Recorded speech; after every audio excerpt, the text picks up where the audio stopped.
Hello les amis, aujourd'hui on se retrouve pour faire un classement d'animes vraiment super cool. Lorsqu'on veut commencer à regarder des animes, on sait jamais trop par quoi commencer et on est un tout petit peu perdu avec tous ces choix, tous ces genres et tous ces styles. Les histoires sont toujours incroyables et on a envie de commencer par chacune d'entre elles. Difficile le choix?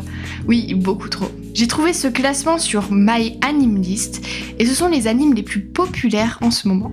Honnêtement, je les ai pas tous vus et j'en ai découvert d'autres qui ont l'air vraiment super bien. Et je pense que ma liste d'animes s'allonge encore énormément après cette vidéo. J'espère que tout le monde pourra trouver la perle rare dans ce classement. Alors, c'est parti.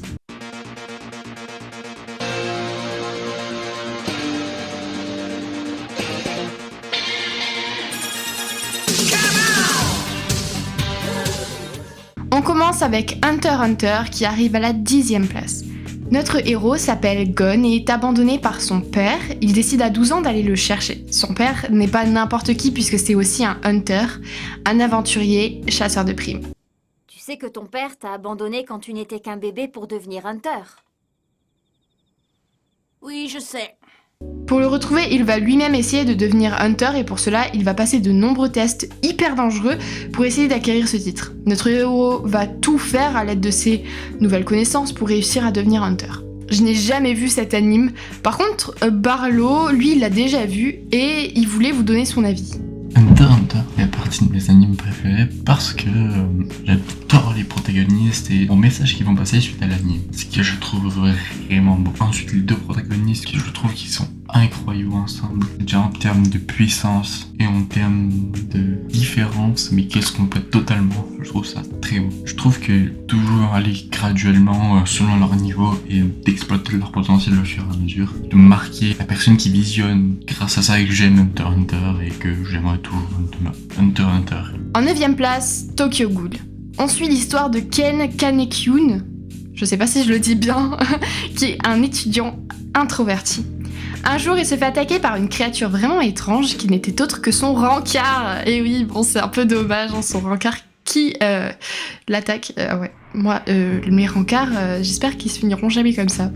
Il est sévèrement blessé après cette attaque brutale et il se réveille à l'hôpital avec des organes greffés appartenant à la goule qui l'a attaqué parce qu'en fait, ouais, son rencard était une goule. Le héros va tenter de survivre à cette épreuve puisqu'à partir de ce jour, il est devenu mi-goule, mi-humain. Très cool quoi, le rencard. J'avais déjà entendu parler de Tokyo Ghoul mais je l'ai jamais vu. C'est une très grande découverte pour moi, surtout que pour faire cette vidéo, j'ai dû chercher quelques extraits. C'est un anime qui a l'air juste incroyable, que ce soit au niveau de l'histoire ou même au niveau de la personnalité des personnages. Des filles, de la chair, une fillette, de la chair, un homme, de la chair, une famille, de la chair. Naruto arrive en 8e position. Honnêtement, je pensais qu'il serait au moins dans le top 5, mais je comprends que regarder 220 épisodes juste pour Naruto, parce qu'après il y a le Shippuden, il y a les films, il y a Boruto, bah ça donne pas forcément le goût quoi de regarder 220 épisodes d'un coup, mais honnêtement ça en vaut le coup, c'est vraiment une œuvre incroyable. Naruto, 12 ans, est rejeté par tout son village, il se donne alors un seul objectif, devenir le Hokage, c'est-à-dire le ninja le plus fort et le plus respecté de son village. C'est le dernier de la classe, mais faisant équipe avec Kakashi, son sensei, Sakura et Sasuke, il révèle de grands talents de ninja. Durant sa quête de force et de reconnaissance, il va vivre différentes aventures qui vont le mener à être de plus en plus reconnu par ses camarades et les jonin de son village. Au début, j'étais vraiment très réticente à l'idée de le regarder parce que je me disais que c'était vraiment un truc de gamin qui n'avait aucune trame dans l'histoire et qui était juste ultra longue. J'avais tort. J'ai quand même regardé et j'étais vraiment incroyablement surprise. J'adore l'univers et cette quête de reconnaissance. Le héros ne se prend pas la tête et ça, j'adore en fait. La seule chose que je reprocherais un petit peu à l'anime, ce sont les flashbacks. Parfois, un seul épisode est composé de beaucoup trop de retours en arrière et je me dis à chaque fois, ça je l'ai déjà vu il y a même pas 20 minutes, donc ouais c'est le seul petit bémol que je donnerai à l'anime. Je vous conseille vraiment de voir cet anime à tous ceux qui aiment voir le héros se relever encore et encore sans broncher parce que le héros a une énorme force mentale. Je me suis aussi tapé énormément de fou rire dans cet anime, vraiment. Ça doit être l'anime où je me suis tapé le plus de fou rire. Il y a vraiment des scènes ultra drôles qui méritent d'être vues et revues. D'autres scènes sont juste incroyables. Et autant que les personnages, j'ai été surprise par leur action. Enfin bref, c'était une véritable découverte pour moi. C'est une véritable pépite en fait.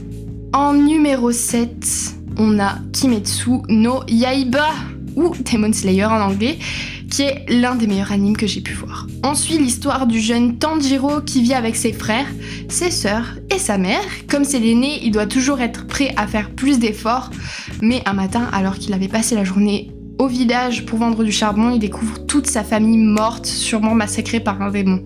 Seule sa sœur Nezuko respire encore. Il va donc tout faire pour sauver sa sœur.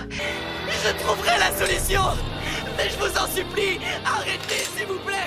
Ne faites pas ça. Et pour commencer, il veut tuer celui qui a détruit sa famille en devenant pourfendeur de démons. Donc Nezuko est devenu un démon à cause de Muzan, donc l'homme que Tanjiro veut tuer. Demon Slayer est l'un de mes animes préférés avec la 3e saison qui est sortie le 9 avril, du moins les premiers épisodes. Vraiment, on suit une histoire vraiment unique et j'ai tout de suite été charmée, vraiment, j'ai adoré. Il y a vraiment une ligne directrice à l'histoire et même si on n'est pas sûr qu'il va arriver à tuer Muzan, le fait qu'il change presque de personnalité pour sa sœur est vraiment absolument incroyable. Il peut sacrifier sa vie pour elle et moi j'aime ça. On peut vraiment s'identifier au personnage et donc je survalide cet anime. Pourquoi je le conseille ? Tout simplement pour son intrigue à couper le souffle, les personnages tous attachants. Même Inosuke et Zenitsu sont incroyables. Je pense que ce sont les personnages que je trouve les plus surprenants.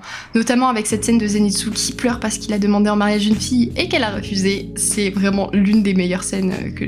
Bon voilà, c'est l'une des scènes que je trouve les plus drôles avec Zenitsu.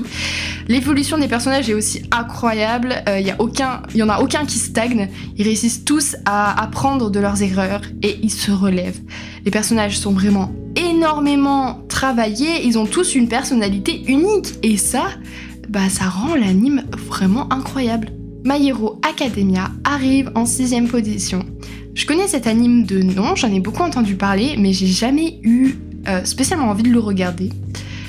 Donc là, on est dans un monde où les super-héros ne sont pas une légende. À la naissance, les enfants reçoivent un pouvoir qu'ils appellent l'alter.